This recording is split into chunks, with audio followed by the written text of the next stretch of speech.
Hey guys, അപ്പോൾ ഇന്നത്തെ ചടങ്ങെന്ന് വെച്ചാൽ കുറച്ച് ഗിഫ്റ്റ്സ് അൺബോക്സ് ചെയ്യാനായിട്ടുണ്ട്. സോ ഇതെല്ലാം all the way from Dubai ആണ്. അതും ഒരു ദിവസത്തിലാണ് എനിക്കിത് ഡെലിവറി ചെയ്ത് കിട്ടിയെന്ന് പറഞ്ഞാൽ നിങ്ങൾ വിശ്വസിക്കുമോ? എനിക്ക് പോലും വിശ്വസിക്കാൻ പറ്റിയില്ല.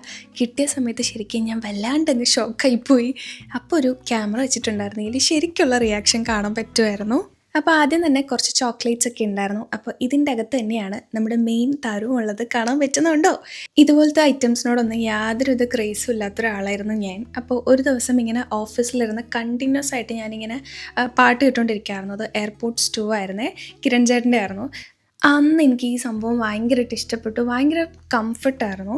അങ്ങനെ അന്ന് ഞാൻ റേറ്റ് അന്വേഷിച്ചതാണ്. ദുബായിൽ കമ്പാരിറ്റീവ്ലി റേറ്റ് കുറച്ച് കുറവായിരിക്കുമല്ലോ. അങ്ങനെ ചോദിച്ചാണ്. അടുത്ത ദിവസം നോക്കിയപ്പോൾ ദേ സംഭവം വീട്ടിൽ നിൽക്കുന്നു. അപ്പോൾ പിന്നെ ഞാൻ ബാക്കി പറയേണ്ട കാര്യമുണ്ടോ? വീട്ടിൽ നിൽക്കുന്നതല്ല, വീട്ടിലെത്തി.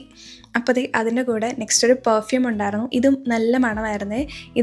ആ ഒരു പാക്കേജിങ് മൊത്തം ഇതിൻ്റെ ഒരു മണമായിരുന്നു. ഞാൻ ഇടയ്ക്കിടയ്ക്ക് അതിങ്ങനെ മണത്ത് നോക്കുന്നുണ്ട്. അപ്പോൾ ദുബായിൽ നിന്ന് വന്നതെന്ന് പറയുമ്പോൾ തന്നെ ഒരു സമയത്ത് തരംഗം സൃഷ്ടിച്ച് പല പല ഫ്ലേവേഴ്സിലുള്ള ദുബായ് ചോക്ലേറ്റ്സും കൂടി തന്നു വിട്ടിട്ടുണ്ട്. ഒരു സമയത്ത് ഇതുപോലെ കഴിക്കാൻ ഭയങ്കര ആഗ്രഹം തോന്നി. അന്നും ഇതുപോലെ തന്നെ ഫാസ്റ്റ് ഡെലിവറി ആയിട്ട് എനിക്കിതുപോലെ എത്തിച്ച് തന്നിട്ടുണ്ടായിരുന്നേ. യെസ് ഗൈസ്, അപ്പോൾ ഇനി നമുക്ക് നമ്മുടെ മെയിൻ താരമായ എയർപോർട്ട്സ് പ്രോ 3 അൺബോക്സ് ചെയ്യാം. സോ ഇതാണ് ഇതിൻ്റെ ഒരു ബിഹൈൻഡ് ദ സ്റ്റോറി എന്ന് പറയുന്നത്. അതുകൊണ്ട് തന്നെ ഞാൻ ഭയങ്കര എക്സൈറ്റഡ് ആയിരുന്നു. ഇത്ര പെട്ടെന്ന് കിട്ടുന്നുള്ളത് ഞാൻ സ്വപ്നത്തിൽ പോലും വിചാരിച്ചിട്ടുണ്ടായിരുന്നില്ല. എന്തായാലും എനിക്ക് മേടിക്കാൻ ഭയങ്കര ആഗ്രഹമുള്ളൊരു സാധനമായിരുന്നു. ഞാൻ അവിടെ നിന്നല്ലെങ്കിൽ ഇവിടെ നിന്നെങ്കിലും മേടിക്കുമെന്ന് വിചാരിച്ചിരിക്കുകയായിരുന്നു. അപ്പോഴത്തേക്കും ഈ സംഭവം കയ്യിൽ കൊണ്ട് തന്നിരിക്കുന്നു. സോ സ്പെഷ്യൽ താങ്ക്സ് ടു അഖിലേട്ടൻ. പിന്നെ ആദ്യമായിട്ടാണ് ഞാനൊരു എയർപോർട്ട്സ് യൂസ് ചെയ്യുന്നത്. അതുകൊണ്ട് തന്നെ പിന്നെ ഇതിൽ ആക്റ്റീവ് നോയ്സ് ക്യാൻസലേഷൻ ഒരു രക്ഷയുമില്ല. അപ്പം ആദ്യമായിട്ട് ഇതെടുത്ത് ഇങ്ങനെ വെച്ചപ്പോൾ തന്നെ പെട്ടെന്ന് എനിക്ക് ചെവിയൊക്കെ അടയുന്നൊരു ഫീലായിരുന്നു. അപ്പോൾ ആ ഒരു റിയാക്ഷനാണ് നിങ്ങൾ ഈ വീഡിയോയുടെ ഫസ്റ്റ് കണ്ടിട്ടുണ്ടായിരുന്നത്.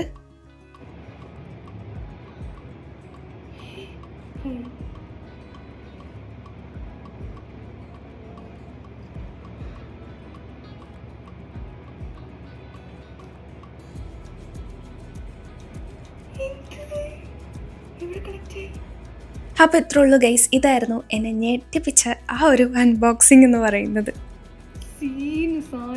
അപ്പോൾ അത്രേ ഉള്ളൂ. നമുക്കിനി അടുത്ത മറ്റൊരു വീഡിയോ ആയിട്ട് കാണുന്നത് വരെ ബൈ ബൈ.